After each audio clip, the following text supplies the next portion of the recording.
Saudações universianas a todos que nos ouvem e nos assistem em algum momento. Somos estudantes de graduação em Psicologia na Universidade Federal do Vale do São Francisco e este é um trabalho para a disciplina de Fundamentos da Psicologia da Saúde, ministrada pelo professor Alexandre Barreto. O meu nome é Devonício de Souza Oliveira, estou aqui acompanhado pelos colegas Bárbara, Samuel e Anderson e Vitória. Neste encontro, nós faremos uma espécie de roda de conversa, onde falaremos sobre o tema psicologia e psicodélicos, assunto considerado polêmico por alguns, mas que na verdade se observa que há um preconceito ou uma falta de conhecimento ou até mesmo falta de interesse em investigar o que já temos em termos de evidências científicas acerca sobre essa temática. É importante ressaltar que não vamos nos aprofundar no tema, e também tentaremos usar uma linguagem adequada para que todos que nos ouvem e nos assistem consigam entender do que estamos falando. Então, antes de começar efetivamente a nossa roda de conversa, eu achei por bem definir o que seria a palavra psicodélico, segundo o Eduardo Schemberg, que é um dos pesquisadores brasileiros, referência no assunto. Ele diz que significa manifestar a mente. Então, as drogas psicodélicas, elas modificam o estado da consciência e, a partir da sua ação, as pessoas sentem e pensam diferente. Os estudos trazem resultados consolidados em relação ao potencial clínico das drogas psicodélicas, como o LSD, a ayahuasca, MDMA e os cogumelos mágicos, no tratamento de doenças psiquiátricas como a ansiedade, a depressão e o transtorno de estresse pós-traumático. Então, seria como uma revolução na psicologia e na psiquiatria. Sendo assim, uma opção de tratamento diferente aos atuais medicamentos psiquiátricos utilizados desde a década de 80, mas que já não dão tanto resultado. Feita essa breve fala inicial, vamos dar início de fato à nossa conversa. Pergunta aos colegas como vocês veem essa ascensão das drogas psicodélicas como mais uma ferramenta no arsenal terapêutico para tratar as doenças psiquiátricas. Podem começar. Mano, de acordo com o texto, né, do Eduardo, o mesmo pesquisador que você trouxe aí, né, o Eduardo Schemberg, o artigo dele chamado Terapia Assistida por Psicodélicos, uma mudança no paradigma de pesquisa e desenvolvimento psiquiátrico. A utilização dos psicodélicos, né, na terapia parece ser uma coisa revolucionária que pode dar muito certo. Tipo, se parar para pensar, o dado que o Schemberg traz é que a psiquiatria ela entrou em uma crise, né? Tipo, as pesquisas e o desenvolvimento em psicofarmacologia, né? O primeiro modo de intervenção psiquiátrica, elas pararam de acontecer em 2010, né? A aprovação de novas entidades moleculares para condições psiquiátricas, né? Pela FDA, né? United States Food and Drug Administration, né? Anvisa norte-americana, né? Ela caiu de 13 em 1996 para 1 em 2006. Então, a gente vai tendo um declínio aí, né? Nos congressos, nas conferências de farmacologia, apenas 5% das pesquisas dizem respeito sobre drogas e mecanismos de ação, né? E aí essas ocorrências, né, elas falam sobre a atual crise psiquiátrica que acontece através de 3 fatores, né? A crise terapêutica, a crise diagnóstica e a crise de explicação. Mas sobre essa crise eu não vou me ater muito, né? Quero falar mais sobre as substâncias em si, né? E dando continuidade, o Eduardo ele traz algumas coisinhas sobre o desenvolvimento clínico com psicodélicos, né? E aí ele fala sobre algumas substâncias sintéticas, como o LSD, né? O MDMA e alguns alcaloides naturais, como a ketamina, a psilocibina e a ibogaína, que eu não vou falar muito sobre ela aqui, porque acho que não cabe falar tanto sobre ela, vou focar um pouco mais nas outras, né? Essas substâncias elas têm sido utilizadas em uma série de estudos, né? Então, a cetamina, né, é o psicodélico mais estudado, né, que em doses mais altas ele funciona há décadas como anestésico, né? Em dosagens mais baixas, ele modifica temporariamente a consciência, o humor e a cognição, né? Ele está em intervenção experimental, né, de fase 2, em quase 70 ensaios para transtornos psiquiátricos e em 2 ensaios de fase 3 para depressão. A maioria dos estudos, né, eles estão relacionados a transtornos depressivos, mas também são estudados para transtorno obsessivo compulsivo, transtorno de estresse pós-traumático, suicídio, álcool e transtornos por uso de cocaína. E ainda sobre a cetamina, né?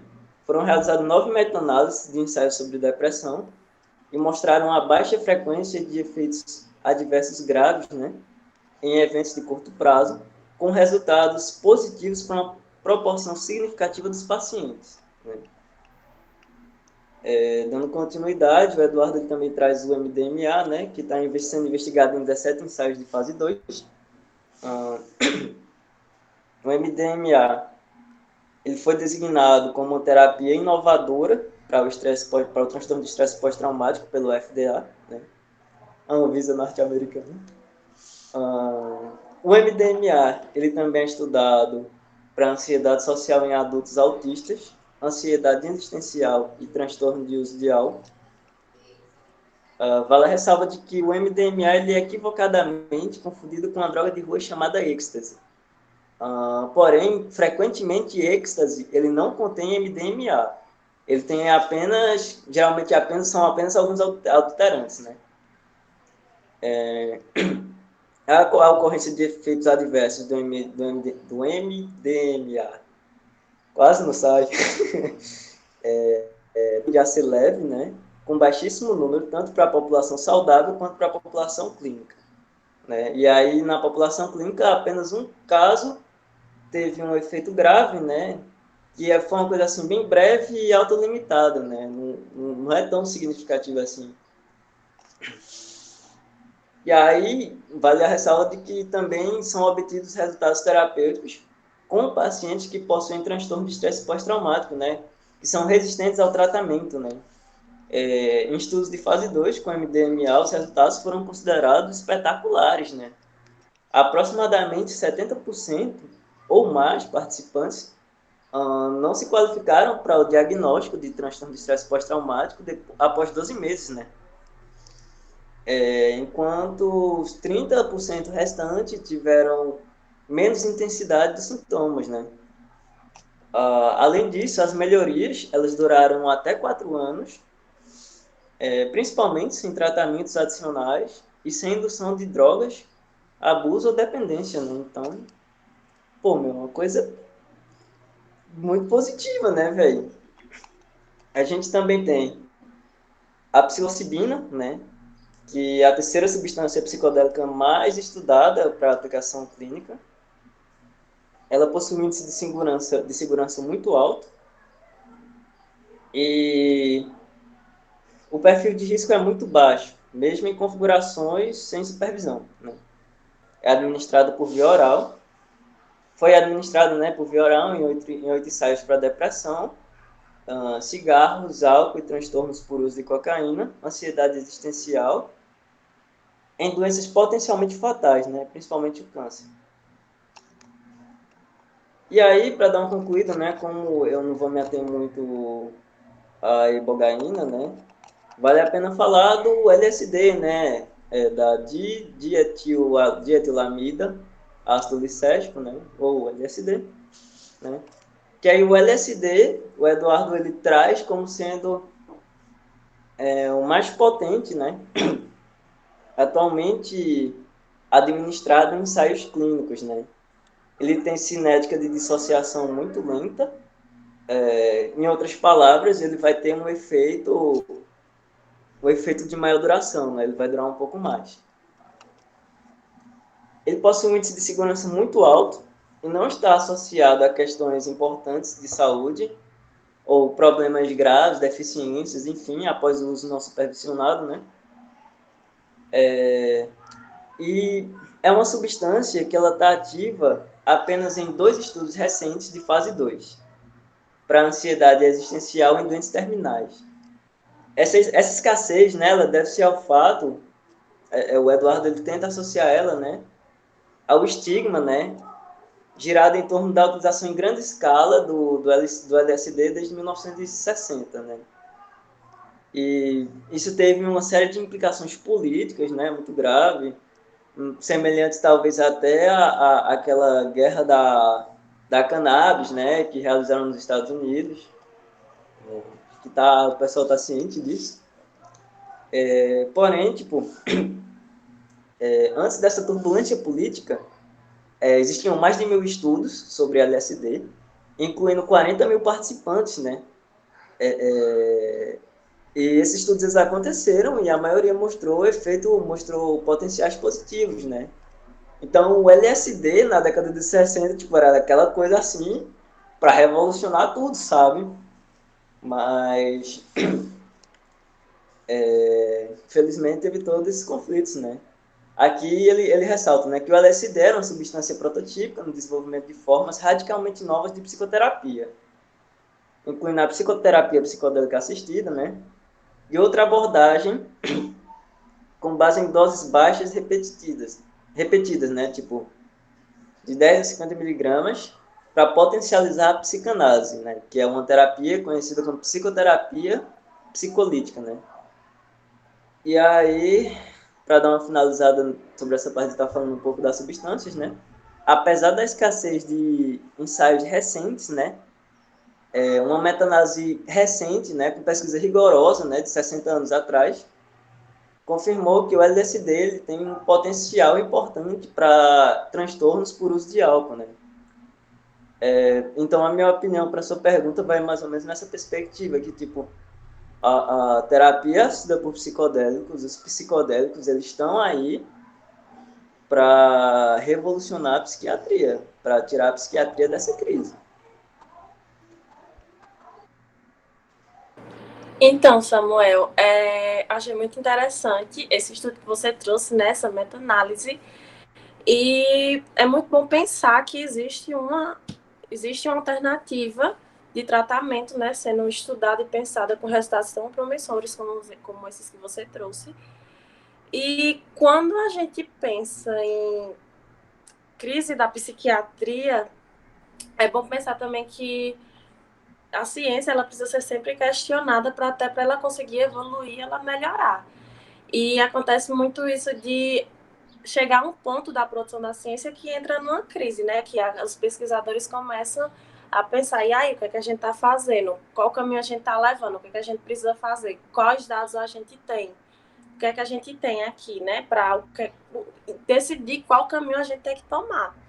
E aí, quando a gente vê esse cenário de uma crise na psiquiatria, como traz o artigo sobre neurociência e saúde mental, que o título dele é em inglês, ele deixa bem delineado sobre essa crise que está tendo na psiquiatria, né? Essa crise de diagnóstico, essa crise de tratamento e essa crise de resultados que eles estão tendo. Porque quando a gente pensa que desde que os remédios que estão sendo prescritos agora como terapia medicamentosa, farmacológica, eles são baseados em uma hipótese que vem desde os anos 80, de que o cérebro existe para os transtornos mentais, para algum problema mental existe uma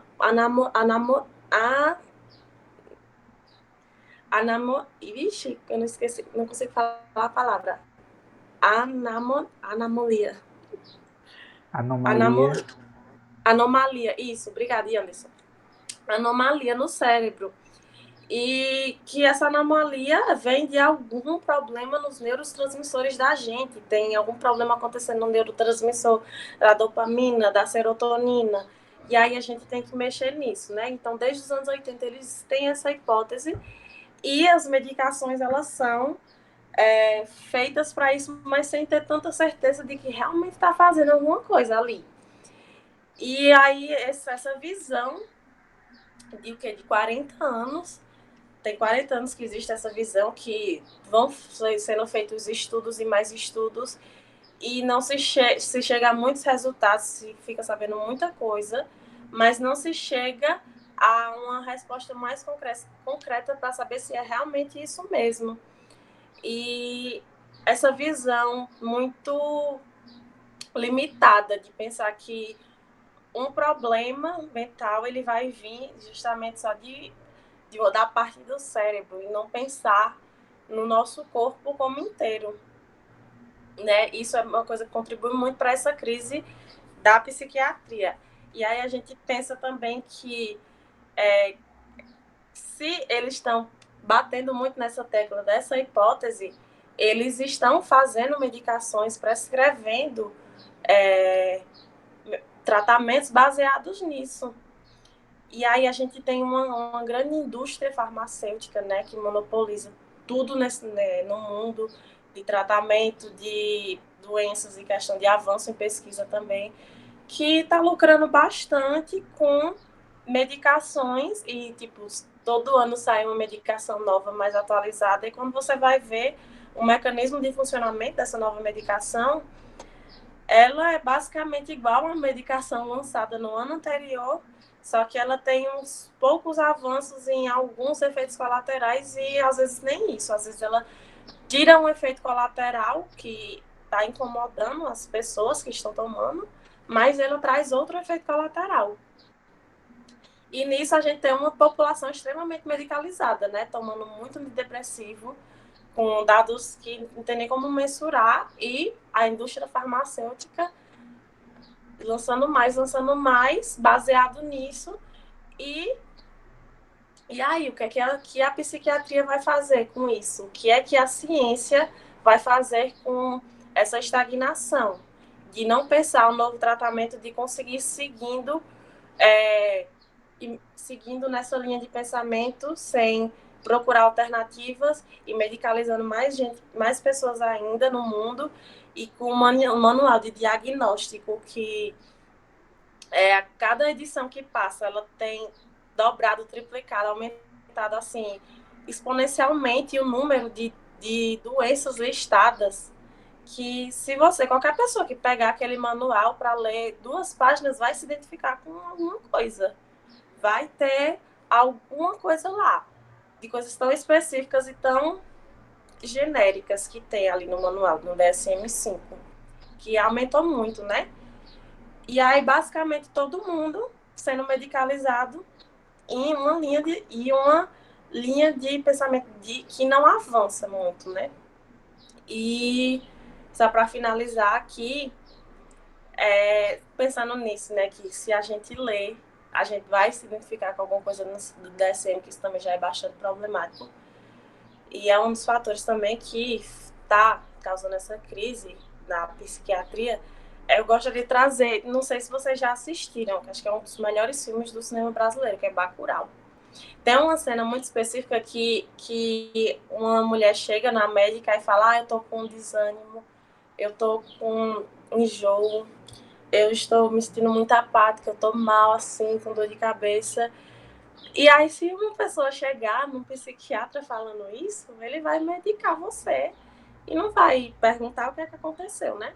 Só que aí, nessa cena específica do filme, a médica fala: você bebeu ontem? Ela assim, não, então você tá de ressaca. Então, essa a linha de pensamento que eu quero trazer, né? Que às vezes existem coisas que são inerentes à nossa existência, que são coisas que é do nosso corpo, uma coisa biológica, e estão tratando como se fosse uma depressão, uma ansiedade, um transtorno de personalidade, sendo que é uma coisa simples e medicalizando as pessoas, né?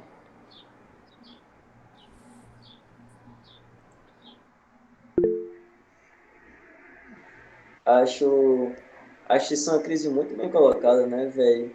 Totalmente atrelada ao contexto capitalista da gente hoje. As pessoas querem soluções fáceis e muito rápidas, né? Esse imediatismo todo.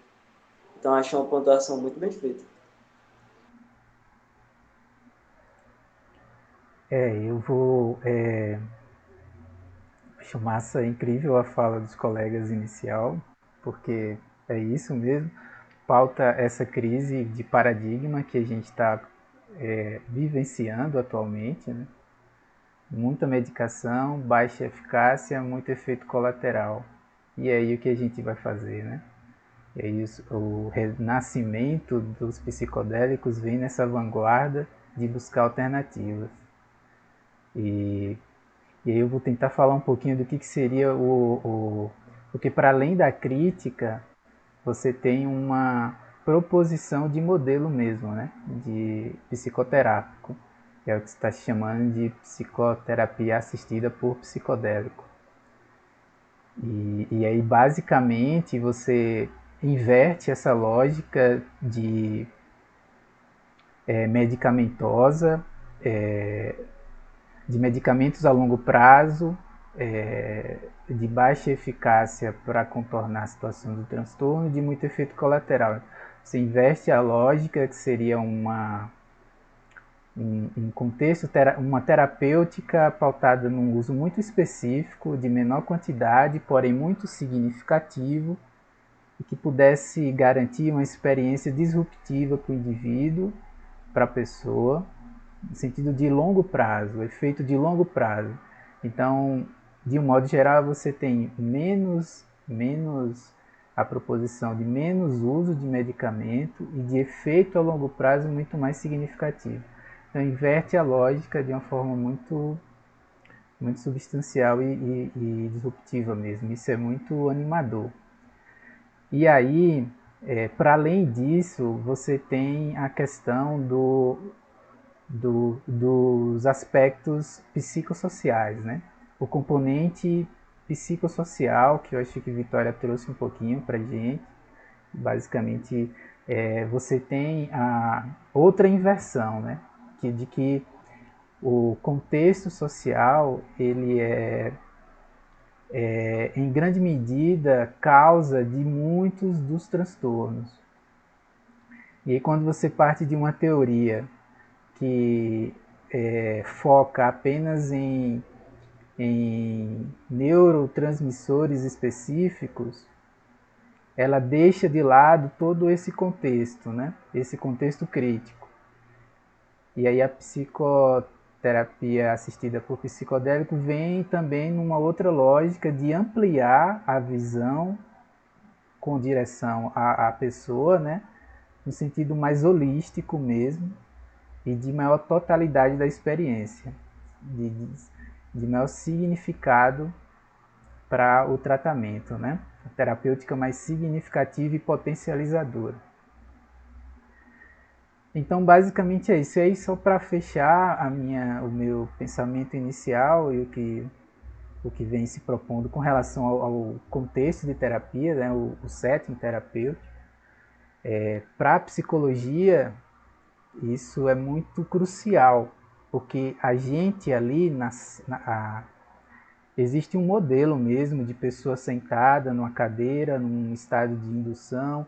As sessões elas são várias, até que a pessoa tome o medicamento, vai ter toda uma tratativa, um acolhimento, uma escuta. E o psicólogo, nesse modelo, nesse protótipo, ele é fundamental, porque ele que vai fazer esse manejo ali de recepcionar a pessoa, de fazer a tratativa no decorrer das sessões e de fazer, inclusive, o acompanhamento depois o uso do medicamento, que é disruptivo, e ali a pessoa vai ter uma outra experiência ali de vida, né? É como se reiniciasse a programação. Então, só para fechar, a psicologia e em suas mais diversas abordagens tem esse papel fundamental nesse novo modelo que estão se propondo. E aí, enquanto aluno mesmo, acho que vale compartilhar a dificuldade, pelo menos pessoal, que tenho de chegar a trabalhos que envolvam a psicologia nessa nova vanguarda, né? Me parece que a gente está meio que por fora e ficando para trás de todo esse renascimento, e a gente precisa acordar para começar a se inserir e engajar, se engajar nesses novos trabalhos, né? É isso. E aí, só para fechar mesmo, para concluir, tem pesquisas que apontam um pouco do quanto que o proibicionismo em volta das substâncias, de um modo geral, causou uma espécie de viés nocivo, viés negativo com relação às drogas na população de um modo geral, né? Então, quando a gente vai conversar sobre qualquer substância dessa, a gente já parte de um viés que nos deixa meio que estanque. Parece que a gente se sente com medo, amedrontado. Isso é muito significativo e simbólico da produção desse proibicionismo histórico, né? Basicamente é isso.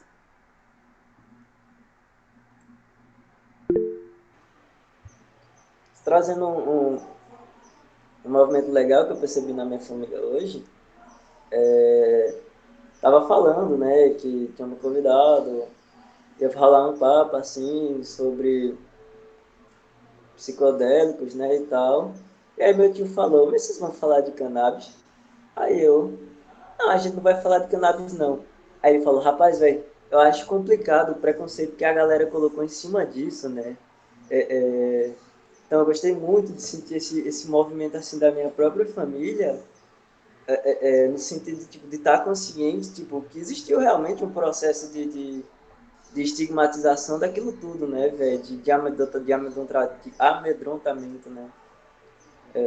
Enfim, só queria fazer essa ressalva mesmo.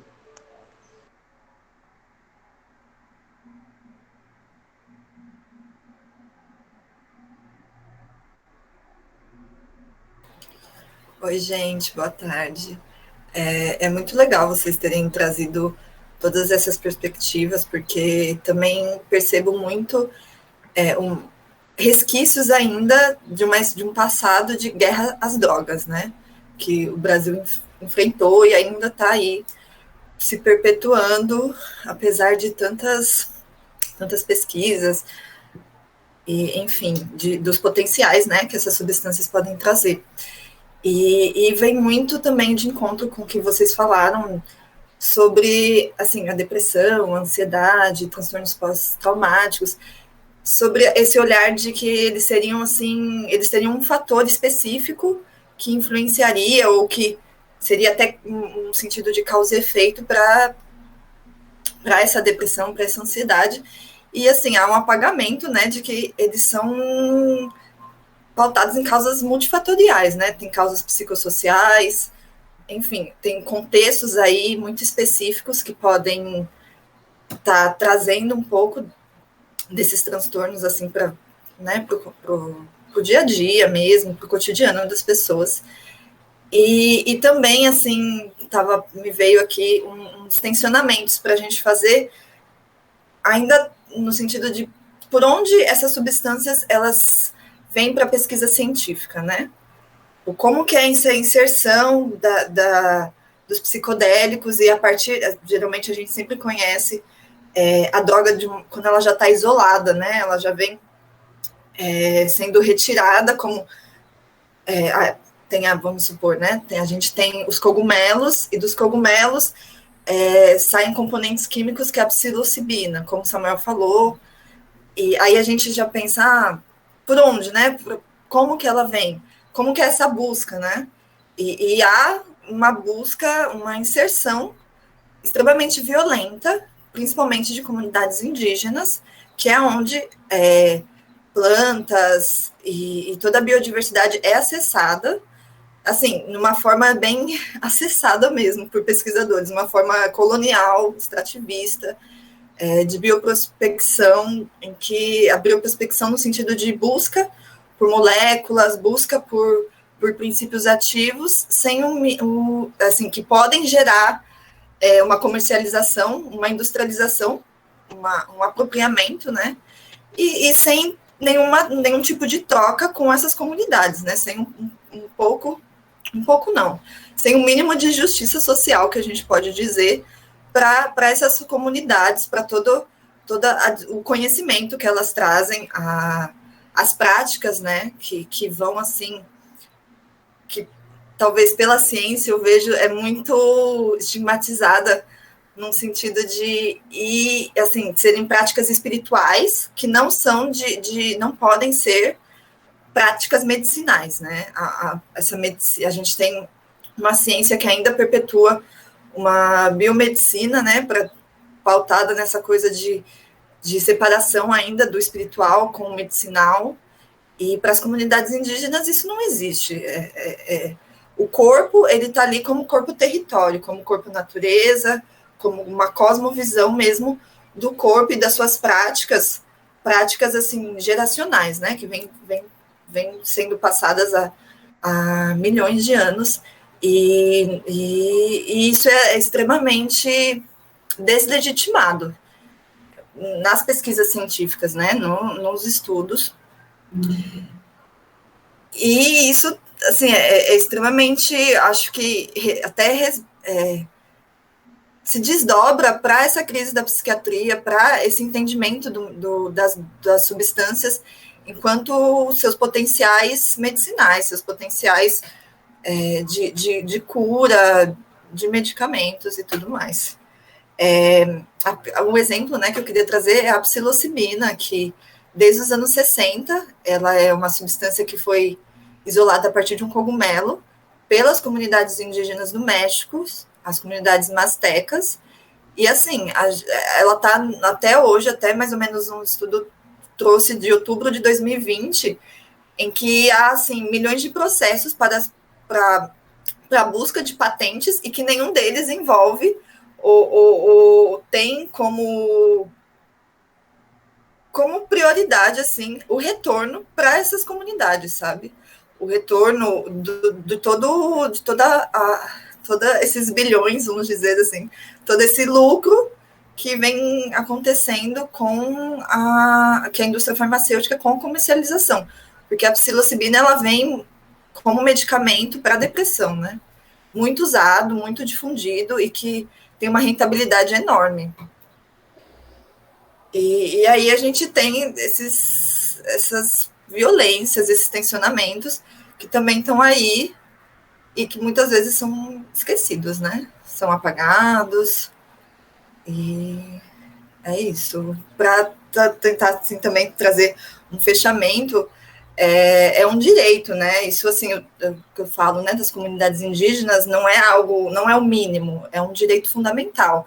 Isso está na ONU, isso está assim como regulamentação de que as comunidades indígenas elas devem ser rentabilizadas, seja não só financeiramente, mas serem colocadas também como prioridade, como eu posso dizer, como o princípio não, acho que como a porta-voz dessas substâncias, dos seus conhecimentos, e não a partir de uma apropriação mesmo cultural que acontece, né? Apagamento, e aí isso traz toda essa colonialidade, essa visão colonizadora que ainda se perpetua, né? Desde lá de muito, muito tempo atrás. E é isso, gente. Essa é bem, bem problemático, bem triste um pouco. Eu queria reforçar um pouco do debate ético que Bárbara trouxe e que é essencial e que vem junto com isso, com os psicodélicos, vem nessa disruptura de tudo, né? E é muito curioso se a gente for perceber historicamente o porquê que a ciência ela escolhe direto ou indiretamente a ir pelo caminho das teorias, da teoria monoaminérgica, isso que a gente vai, que é a base da biomédica para intervenção psiquiátrica desses neuromoduladores de humor. Por que ela escolhe por esse caminho, abdicando do desenvolvimento de evidências com relação também a essas outras substâncias? E aí eu acho que é uma pergunta central para a gente ir pesquisando mesmo e tentando aprofundar. E me parece que, e é claro, é uma hipótese de alguém que não é especialista no assunto, só está lidando e conversando, mas é que há uma captura e um interesse econômico muito grande em cima das pesquisas e uma captura da indústria mesmo, farmacêutica. E aí está em jogo a farmacologia, a psicofarmacologia, e poder repensar essa captura, saber se a gente quer isso mesmo ou se a gente está disposto, está com coragem de desenvolver novas evidências, né? Porque a situação que está aí está estagnada e a gente não está resolvendo muita coisa. E só para fechar mesmo, isso vai resvalar tudo também numa noção de saúde, o componente da complexidade, né? Se a gente for pensar a saúde, que ela vem sendo produzida por diversas comunidades, mundo afora, no sentido de cuidado, para além do modelo biomédico. E isso a gente querendo ou não. Então eu acho que essa complexidade toda vem junto com os psicodélicos. Tá aí para chamar atenção para isso tudo, né? Exatamente. Quero agradecer aos meus colegas, nós já estamos chegando já ao final do nosso tempo aqui. Só fazer as considerações finais. Então, o que é que fica, né? A terapia psicodélica, ela é uma revolução não só para a psiquiatria, como a gente falou aqui, mas também para a psicologia. Com terapias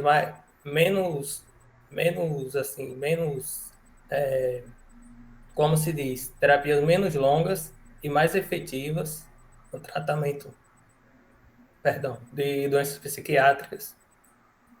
Então, é uma revolução para a psiquiatria e também para a psicologia. Dito isso, a gente encerra aqui. Se vocês quiserem fazer considerações finais sobre o papel do psicólogo nesse contexto, fique à vontade. Se não, a gente encerra aqui e agradece a todos que vão assistir esse vídeo posteriormente. Então é isso. Muito obrigado, Samuel. Pode falar.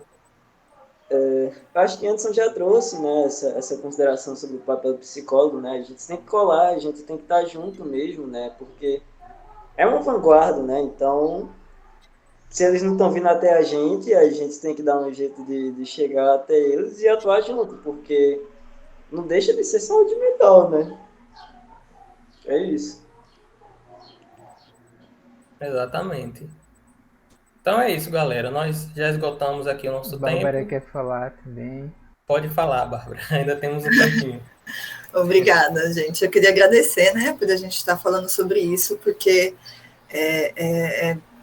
esses debates, eles precisam estar, assim, a todo tempo serem mastigados, serem discutidos mesmo, seja o nosso papel ético, enquanto pesquisa, né, como vamos pesquisar essas plantas, como vamos pesquisar essas substâncias, e entender mesmo de onde que elas vêm, qual é o contexto, né, qual é a história delas, e o quanto as comunidades indígenas, elas estão totalmente envolvidas, a partir delas, né, que tudo isso vem essa discussão, e assim, para a morte, né, de um povo, de uma cultura, não precisa ser morte apenas física, né, é a morte do conhecimento.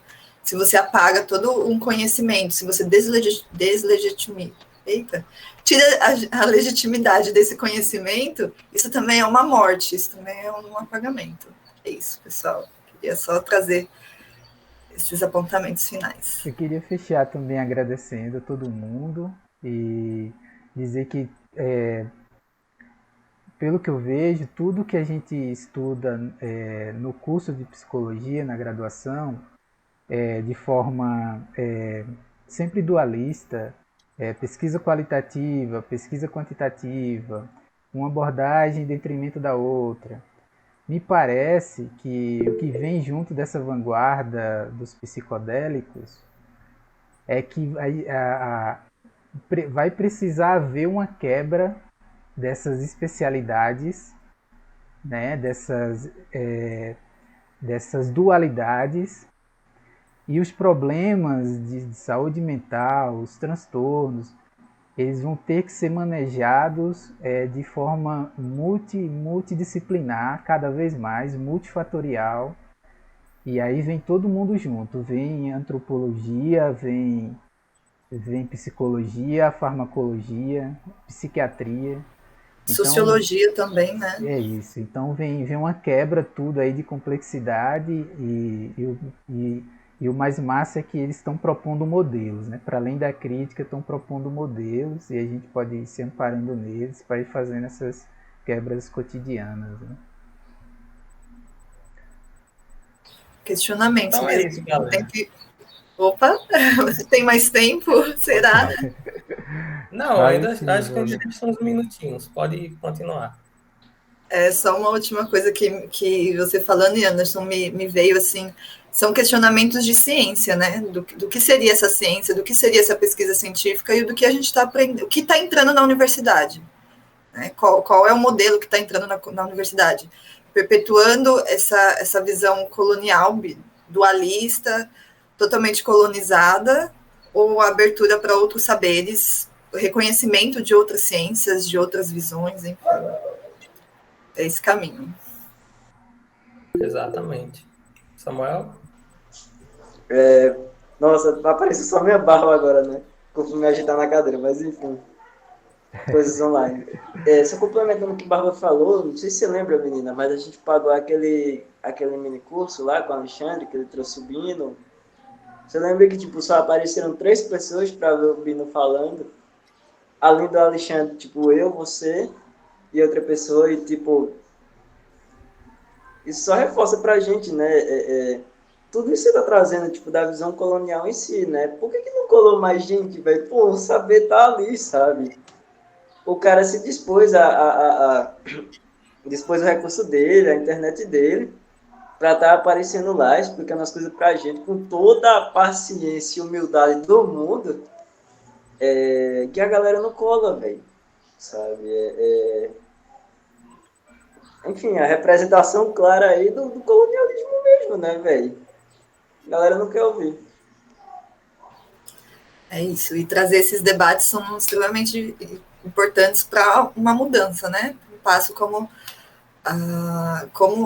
os psicodélicos e todo esse modelo está trazendo também como passo de mudança, de um passo estrutural, assim, né?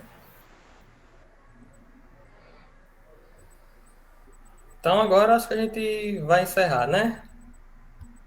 Muito obrigado aos colegas pelas relevantíssimas contribuições e a todos que nos assistem, um abraço.